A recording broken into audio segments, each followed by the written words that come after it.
nahihirapan din po ba kayo? Ako po nahihirapan ako minsan. Minsan mahirap po magtali. Ay, totoo yan. Totoo yan. Yung hagdanan nyo nga kanina, hiningal ako. Kaya yung producer nyo, pinainom agad ako ng tubig.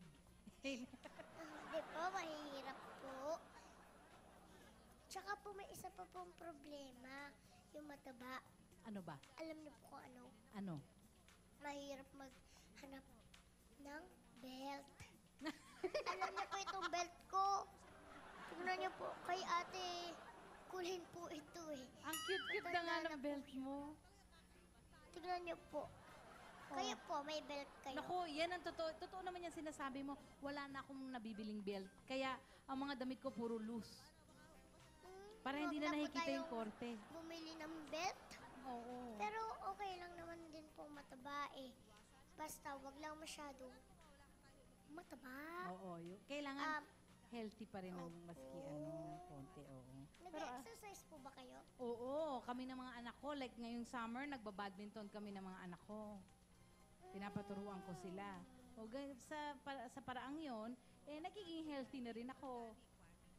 Diba? Opo. Pero alam mo, kahit mataba ka naman, wala namang problema yan. Ang importante, masaya ka, wala kang pinuproblema, at you try to be healthy pa rin. Kakain ka pa rin ng tama. Kahit kumain ako ng chips, nung gabi naman nag-oatmeal ako. O, diba?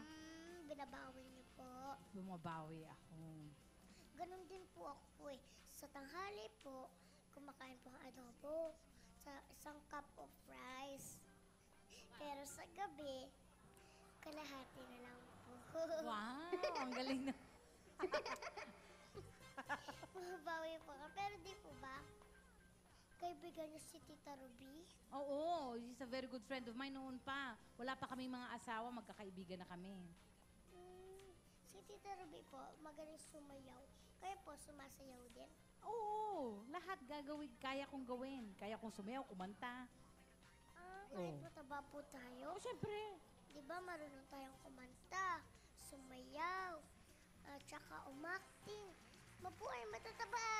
Yay, mabuhay! Yes! Ipapakita po namin yung magagaling ang mataba katulad ko at saka ni Tita Arlene. Mataba, pero maganda. Kayang-kaya po namin